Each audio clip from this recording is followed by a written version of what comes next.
Okay, welcome back to another video. Today I'm going to be going over how long a fat loss phase should last for and what is the best method for you moving forward. Obviously, it all depends on your starting point. If you have 5 kilos to lose versus if you have 50 kilos to lose, you are going to be two different sides of the spectrum, and one of you is going to have to diet for longer.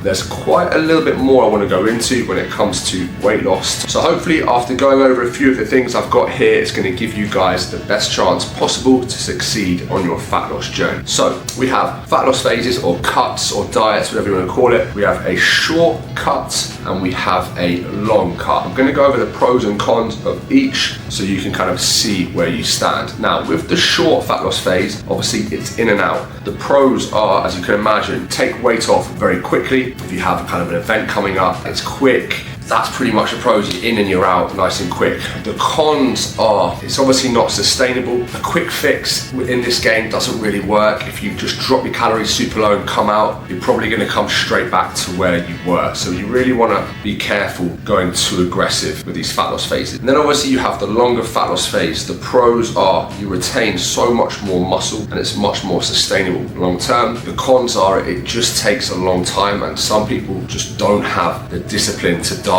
for 4 months, 5 months, or as long as they need to get the job done. Now, which do I prefer? You've got to imagine, guys, I am a fat loss coach that just works only with people trying to build muscle and lose weight, and I need people to stick to plans long term. So obviously I prefer a slower, more conservative approach where we go into a small calorie deficit and then you drive output over time. This allows me to keep the climb adherent. It allows me to get them to keep as much muscle as possible, and in a lot of cases build muscle. Okay, if it's a very small deficit and they're new to training, they can build muscle at the same time, especially if they have a lot of body fat to begin with. All right, these 6-week fat loss cuts and 4-week intensive, they look great but no one can sustain it. So always factor that in when you're planning your next move.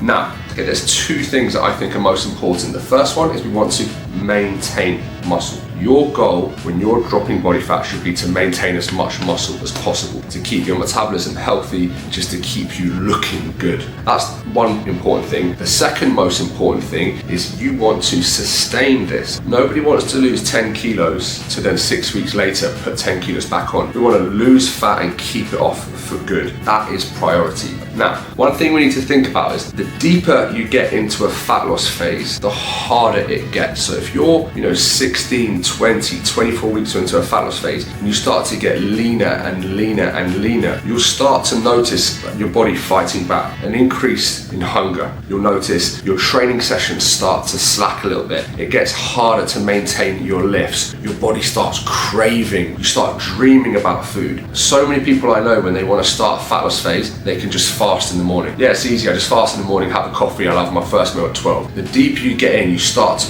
waking up at 7 o'clock in the morning hungry. It's hard to push back until 12 o'clock. So we need to really work around meal timing and being strategic with your calories the deeper you get into a fat loss phase. Whereas when you're in and out, you can just, fast in the morning, high protein, low carb, boom, boom, boom, in and out. But again, those guys don't sustain that weight long term. Now, one thing I want you guys to think about as well is the leaner you get, the harder it gets. And everybody wants to be shredded, ripped, 8% body fat, but we should focus on getting lean, not shredded. I don't know if you can see this, but I kind of stay lean-ish year round. The minute I dip into like shredded, straight away my hunger goes through the roof and I start eating, I start binging, I don't have energy to train. Everyone's kind of got a set point where they're comfortable, and the minute you kind of get below that, straight away, like I literally feel it overnight when I'm dieting, everything's fine, and one day I wake up and I'm like, I'm starving, and that's it, and you have crazy high food focus and it's all you can think about. Always aim to get lean, not to get shredded. Leave that for the competitors, for the professionals who just have a really good ability to get lean anyway. For the majority of us, 10, 12% body fat for a male, 15 to 18% for a female is good enough. We just want to look good in a bikini or good with your top off. Trust me, the deeper you go, the harder it is coming out the other side. How many people do we know that do a photo shoot prep or a bodybuilding competition and 4 weeks later they're just huge? They've got swollen ankles. So one thing I want you to think about as well is once you get lean, all right, we can start to introduce diet breaks. So when you start to feel the the pushback from the body, you start to get hungry, you're not recovering properly, you're very sore, all of your lifts are starting to go down, we can incorporate a diet break, okay? I'll get into refeeds another time, we're just gonna go with diet break. What that is, after a couple of weeks of dieting, when you start to feel performance drop, sleep go down, maybe your sex drive dip a little bit, we can move into a diet break. So whatever your calories are, you're obviously in a deficit, you can increase that to maintenance, and you're going to sit there from anywhere from 1 to 2 weeks, okay? Training, cardio and steps remain the same, and hopefully your body weight, you may creep up a tiny bit, but then you'll pretty much stay level, wash off a little bit of fatigue, get your appetite back, and then you can dive back in and go again. There's been some good long-term studies to show that people who incorporated frequent diet breaks over a long fat loss phase retained more muscle and kept that weight off long term, okay? So there's nothing wrong with the diet break, they're very, very useful. You then have refeeds, which are almost like mini diet breaks where you'll have maybe 48 hours, so 2 days, where you'll just drive your carbohydrates up to maintenance, your calories go to maintenance via carbohydrates, and you almost like replenish glycogen, and then you tend to have a drop in the scales, then you go back into a fat loss phase. These tend to work better for guys that are leaner. I would just stay away from them for now if you're the average Joe, and just focus on a diet break.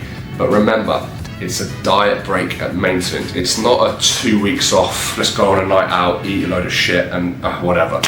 Don't put 3 kilos on, that wasn't a diet break, you just fell off track, and then you just added 3 weeks onto your fat loss phase. And lastly, the most important part of any fat loss phase, which I always say in every video with every client, is you have to do a reverse diet. When you are finished with your fat loss phase, you need to slowly increase your calories and continue training until your metabolism is in a good place and your body weight stabilizes. Questions, just drop anything into the comment section below, and I'll keep pumping out videos like this to hopefully help you guys as much as possible.